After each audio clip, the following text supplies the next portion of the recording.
What's going on, everyone? Let me tell you about something that absolutely dominated the conversation on NBA Today this afternoon, that has the entire Lakers universe experiencing that familiar feeling of overthinking every possible trade scenario, while simultaneously getting excited about potential solutions to their roster construction issue. I'm talking about the kind of deep-dive roster analysis that forces you to really examine what this team needs right now versus what might look good on paper but doesn't actually address the fundamental problems holding them back from championship contention. This isn't just about identifying one player who could help or making a flashy trade that looks good in headlines. This is about getting creative with how you approach the trade market when you don't have unlimited assets, about finding teams whose needs align with what you can offer, about potentially making a package deal that solves multiple problems simultaneously. So settle in, because what I'm about to share from today's NBA Today broadcast isn't just about one potential trade target.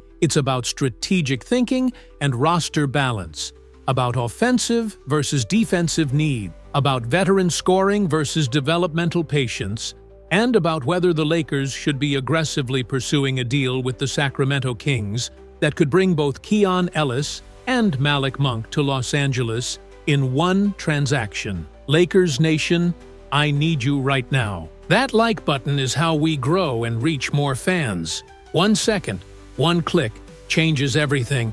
If you bleed orange and blue, prove it.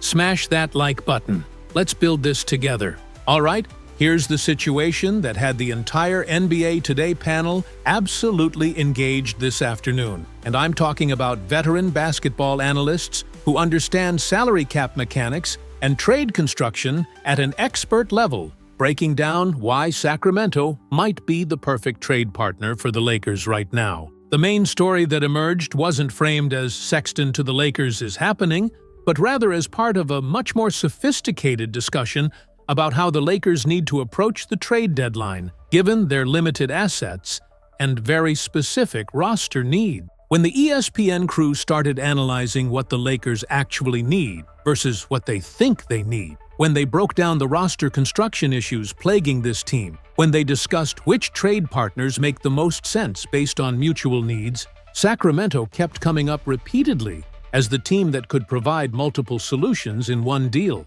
Let me start by giving you the full context that NBA Today was establishing at the beginning of the broadcast, because understanding the Lakers' current roster strengths and weaknesses is absolutely essential for grasping why a multiplayer deal with Sacramento makes so much strategic sense. The analysts were breaking down how the Lakers' starting unit has the best offense in basketball, and it's not even close. How that five-man lineup with LeBron, Luka, Austin Reeves, and whoever else is absolutely ridiculous offensively, as everyone expected. But then the panel was showing the flip side, which is that the Lakers bench has the worst offensive bench in all of basketball, literally dead last in bench scoring. The interesting wrinkle, though, is that defensively the Lakers bench is actually one of the best defensive benches in basketball, so there's this massive imbalance where the starters dominate offensively, while the bench excels defensively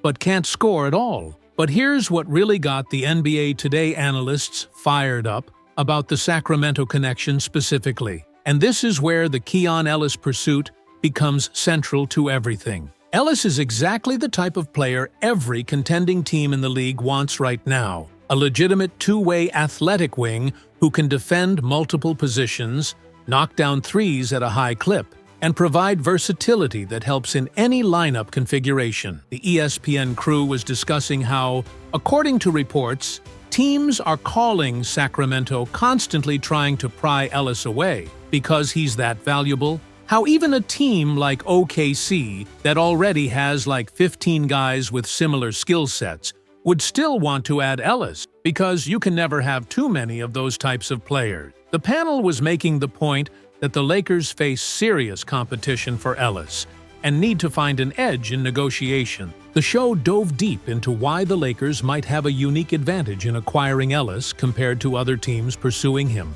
And here's where the creative roster construction and willingness to take on salary becomes crucial. Most contending teams that want Keon Ellis don't necessarily want to also take on Malik Monk's $18 million salary. They're just looking to add the wing defender without taking back significant money. But the Lakers, because of their bench scoring issues, could actually use Malik Monk as a legitimate rotation piece, not just as salary filler to make a trade work. The NBA Today analysts were discussing how this gives Los Angeles a potential negotiating advantage, where they can tell Sacramento, "We'll help you move Monk's contract that you've been trying to trade since the offseason, and we'll give you assets for Ellis," which is more appealing to the Kings than teams that only want Ellis. What the ESPN crew kept emphasizing, and I think this is absolutely critical for understanding why Malik Monk specifically makes sense for the Lakers despite not being a typical target,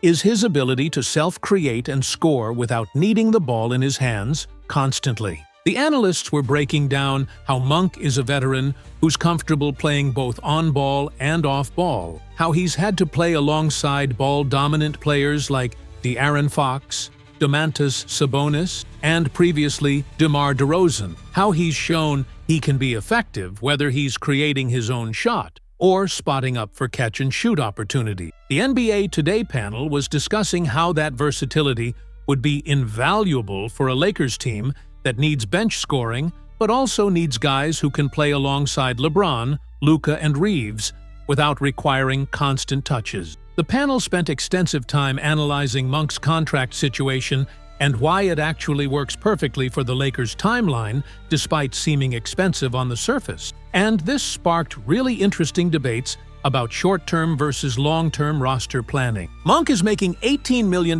this season and has one more year left on his deal as an expiring contract next season, which the NBA Today crew was pointing out gives the Lakers flexibility. If Monk works out great, you have him for playoff runs this year and next year. If he doesn't fit perfectly, or if better opportunities arise, you have an $18 million expiring contract next season that can be used in trades or simply let expire to create cap space. The analysts were discussing how that kind of flexibility is valuable for a team in win-now mode that also needs to think about life after LeBron. What I found particularly fascinating during today's NBA Today discussion was when they started talking about how Malik Monk could actually help with the development of younger players, like Nick Smith Jr., rather than blocking his pathway. The panel was making this really thoughtful argument about how Smith and Monk have similar playing styles and skill sets, how having Monk mentor Smith for a year or two while providing veteran production could be the perfect bridge situation. The ESPN analysts were discussing how this season Monk gives you proven veteran scoring off the bench when you need it most. Then next season, as Monk's contract expires, Smith gets a full developmental year learning from him, and then the following year, Smith steps into that sixth-man role seamlessly. It's the kind of long-term thinking that championship organizations do, where you're solving immediate needs while also planning for succession. The show also explored the Keon Ellis side of the equation and why he's such a perfect fit for what the Lakers desperately need on the wing. And honestly, this is where the trade becomes a no-brainer if Sacramento is willing. Ellis is a 25-year-old elite perimeter defender who shot over 42% from three last season. He's averaging career-best numbers this year. He can guard positions 1 through 3.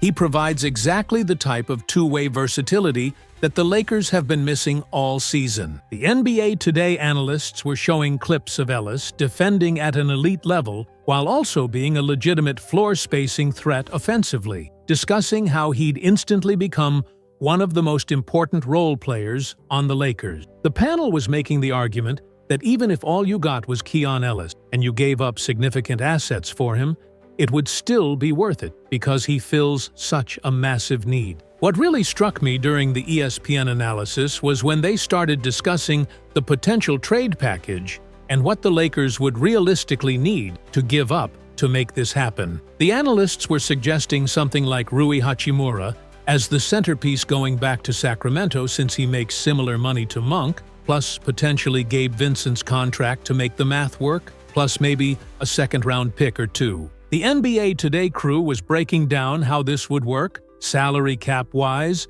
how Sacramento would get a starting-caliber power forward in Rui, who could play alongside Sabonis, how they'd get off Monk's remaining salary, which they've been trying to do anyway, how the Lakers would get 2 rotation pieces who fill massive needs without completely gutting their depth or giving up first-round picks. The panel also spent significant time analyzing the concern about whether the Lakers would actually use Malik Monk correctly if they acquired him. And this sparked passionate debates about coaching philosophy and offensive system. Some analysts argued that J.J. Redick might just stick Monk in the corner and have him spot up for threes rather than letting him create off the dribble and be the sixth-man scorer he can be, which would be a waste of his talents and the trade assets given up to get him. Others countered that Redick is smart enough to recognize what Monk does well and would give him opportunities to run pick-and-rolls with the second unit and create his own offense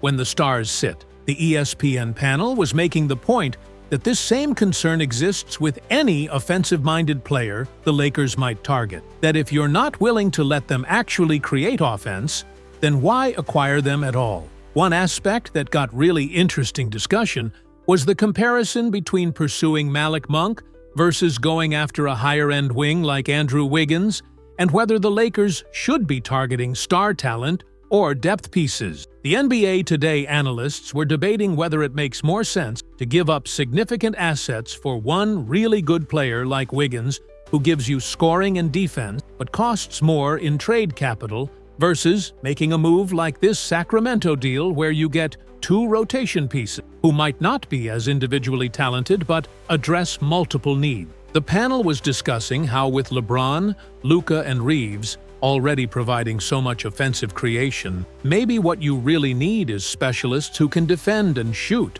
rather than another player who needs the ball to be effective. Listen, after watching the entire NBA Today segment this afternoon about the Lakers' potential pursuit of both Keon Ellis and Malik Monk from Sacramento, and how that deal could work, I'm absolutely convinced that this is the type of creative roster construction the Lakers need to be pursuing, rather than chasing one big name. Ellis solves the two-way wing need that's been plaguing this team all season, while Monk provides bench scoring and shot creation that takes pressure off the starters having to play massive minutes. Yes, there are legitimate questions about whether Monk's $18 million salary is worth it, and whether Redick will actually use him correctly, but the flexibility of his contract situation and the proven veteran production he provides makes it worth the risk. If the Lakers can package Rui and Gabe Vincent, plus a couple second-rounders to get back Ellis and Monk, that's the type of deal